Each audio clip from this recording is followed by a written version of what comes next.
Oke guys, kalian ngamatin nggak sih? Eh, Berita akhir-akhir ini itu banyak sekali bertebaran di timeline, entah itu di Instagram, X atau Twitter, TikTok, yang isinya itu tentang eh, berita negatif tentang TNI, seperti ya yang beberapa kali pernah viral itu truk rombongan TNI menabrak seorang ibu-ibu yang kemudian korbannya itu meninggal di tempat. Terus ada lagi TNI yang nyerempet waktu ditegur itu dia di dalam mobil sambil ngerokok dan kayak denial aja gitu. Nah, eh, yang terbaru itu tentang putusan atas kasus penyiraman air keras terhadap Mas Andri. Dalam putusan peradilan militer, keempat tersangka itu divonis bersalah, eh, menganiaya, terus katanya itu motifnya itu dendam pribadi. Nah ini yang lucu nih. Emangnya Mas Andri kenal sama mereka, ya kan? Emangnya mereka kenal sama Mas Andri? Apakah mereka berteman atau pernah ngobrol atau pernah senggolan? Ini kan yang lucu. Nah, sebenarnya hal-hal kayak motif, terus vonis, terus apapun yang muncul di selama proses peradilan militer itu sudah bisa ditebak karena ya kita tahu sendiri eh, nggak ada transparansi, nggak ada akuntabilitas di proses peradilan itu, dan itu tentunya sangat melukai semangat reformasi ya kan.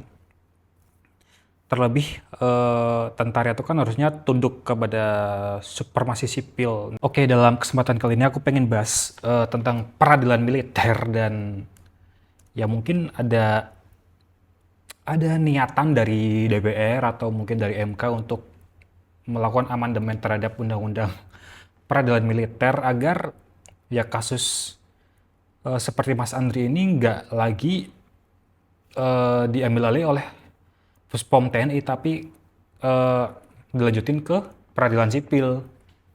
Nah, reformasi peradilan militer di Indonesia merupakan bagian krusial dari konsolidasi demokrasi pasca reformasi 98. Karena di dalam Undang-Undang Nomor 31 Tahun 1997 tentang peradilan militer yang lahir pada masa transisi Orde Baru menuju era demokrasi, saat ini tengah menghadapi kritik karena belum bisa menyesuaikan diri dengan prinsip supremasi sipil dan negara hukum.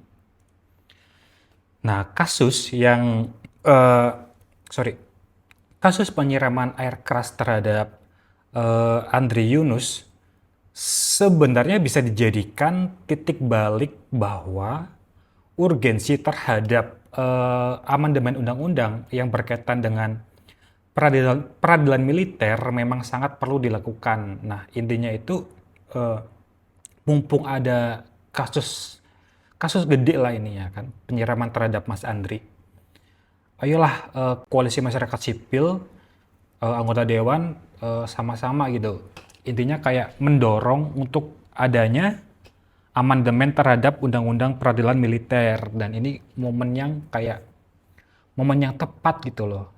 Kapan lagi masyarakat akan berfokus atau atensinya akan terfokus ke kasus Mas Andri dan proses peradilan yang gak adil ini ya kan. Kenapa aku menyerukan amandemen undang-undang ini? Karena agar tindak pidana umum yang dilakukan oleh prajurit TNI, termasuk aksi teror terhadap aktivis hak asasi manusia, dapat ditangani sepenuhnya melalui peradilan umum. Nah, sebagai bahan informasi aja nih, eh, peradilan militer di Indonesia itu memiliki akar historis yang panjang. Karena dimulai dari masa kolonial Belanda, terus Orde Baru yang nerapin doktrin dui fungsi ABRI. Nah, pasal 9 di Undang-Undang Nomor 31 Tahun 97 menjadi sumber dualisme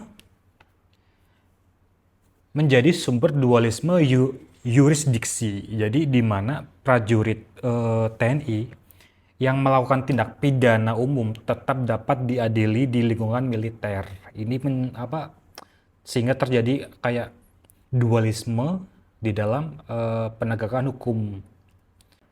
Ketentuan tadi bertentangan dengan pasal 65 Undang-Undang Nomor 34 Tahun 2004 tentang Tentara Nasional Indonesia yang menegaskan bahwa prajurit TNI tunduk pada peradilan umum untuk pelanggaran hukum pidana umum. Nah kan udah jelas nih, kasus penyiraman kepada Mas Andri kan ini tindak pidana umum ya kan.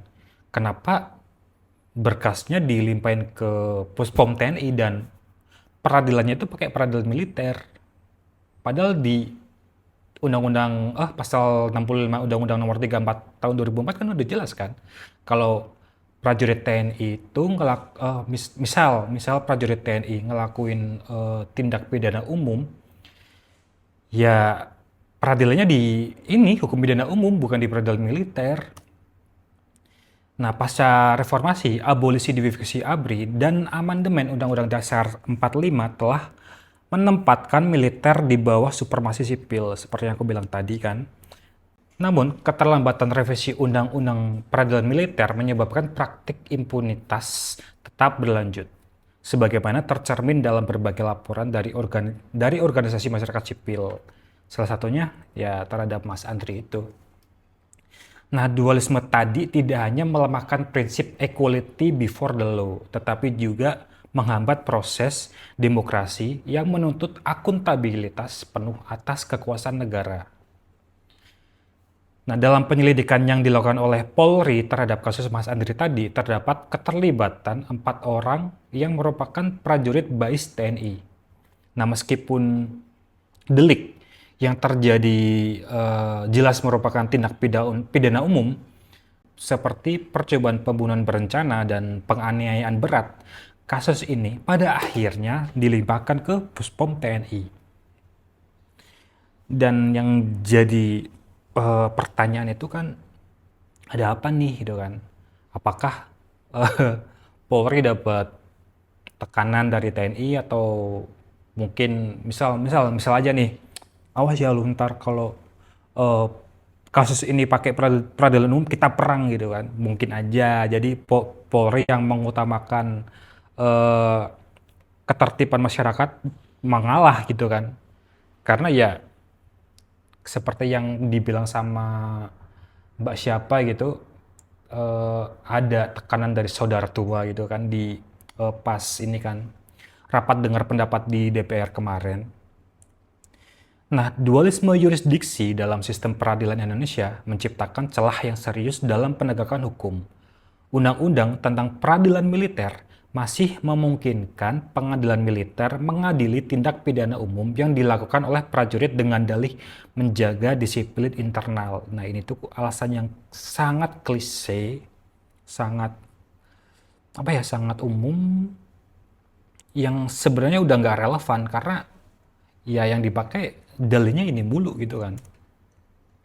Pendekatan melalui peradilan militer bertolak belakang dengan prinsip pemisahan kekuasaan dan supremasi sipil yang diamanatkan oleh konstitusi.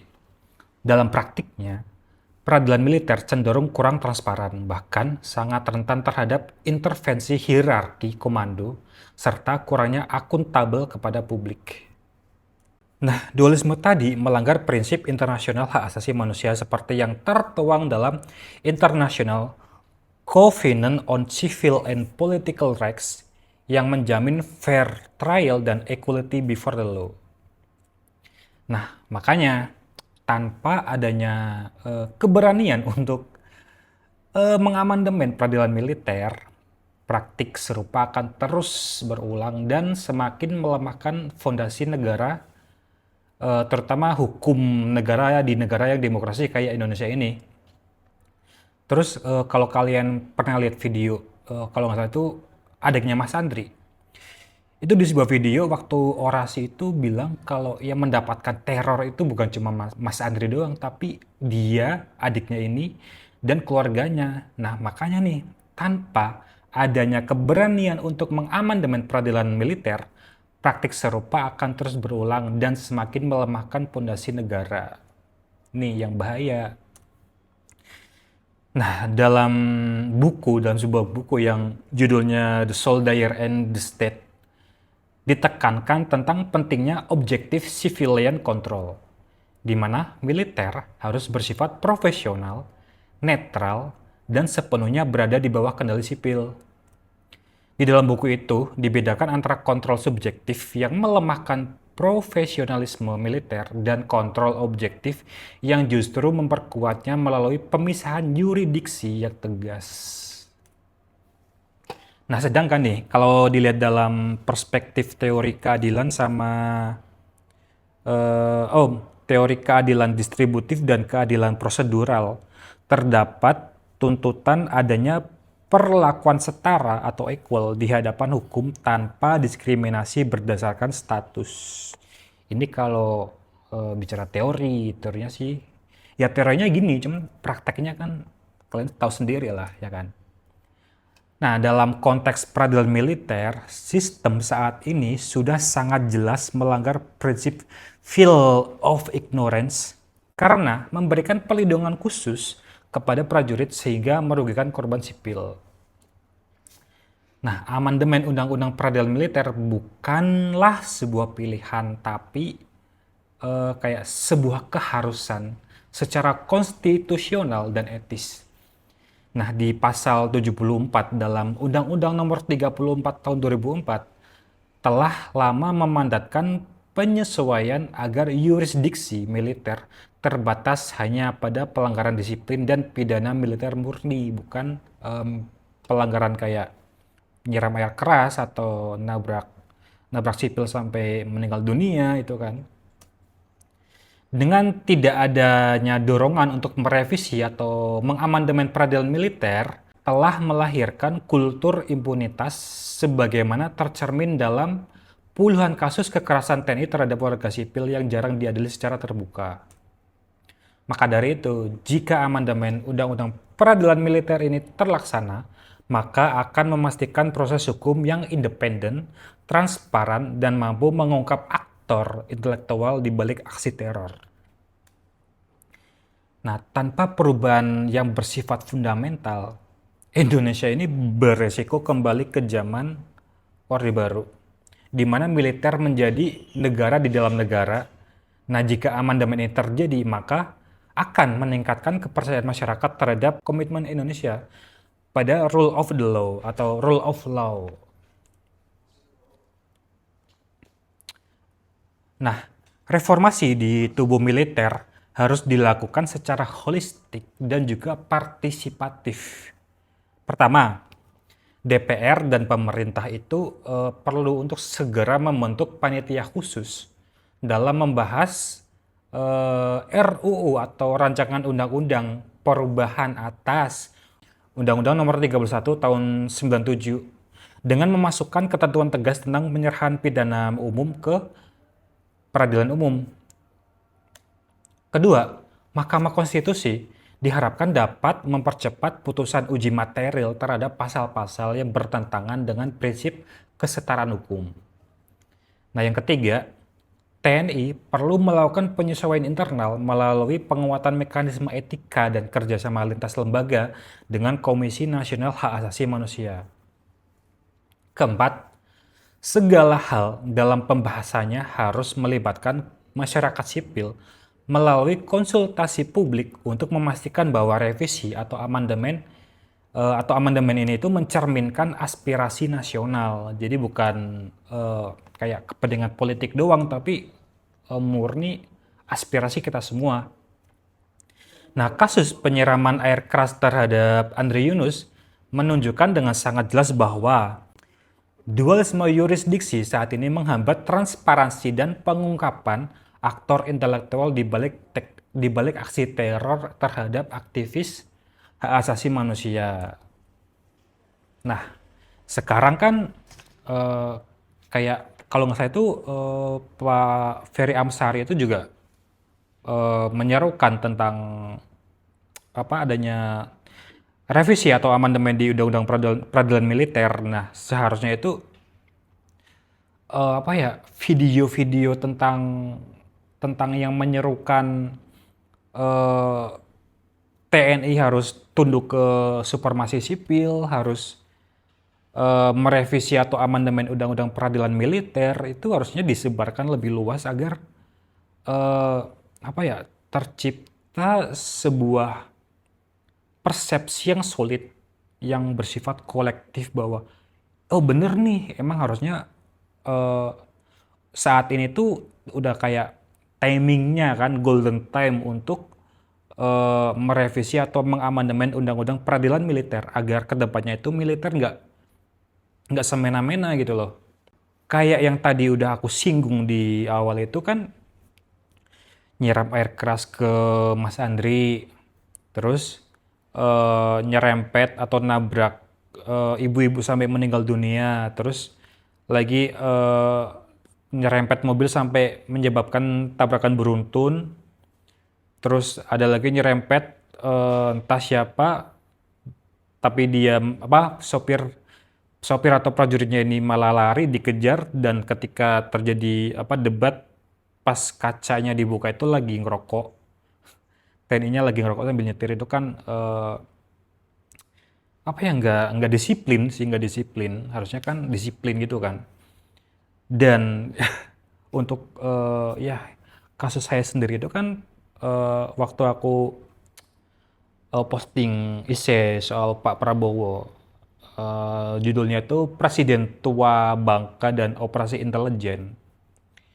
Itu kan ada yang ngedatengin rumahku, OTK, ngakunya dari FKDM, dan ternyata setelah viral bla bla bla itu, ya ternyata tentara juga, cuman kan masih berupa informasi doang kan, nggak ada bukti langsung. Jadi ditambah adiknya Mas Andri, Yunus, yang juga mendapatkan teror, keluarganya yang mendapatkan teror, terus, putusan, putusan vonis dari peradilan militer yang menyatakan bahwa, eh, motif dari keempat anggota BAS itu tidak pribadi, itu kayak nggak make sense. Dan udah saatnya, DPR, Mahkamah Konstitusi, masyarakat sipil itu bersatu untuk, mendorong terwujudnya amandemen peradilan militer. Dah, mungkin, ini aja, video singkat dari aku. Sampai ketemu di video lainnya. Terima kasih.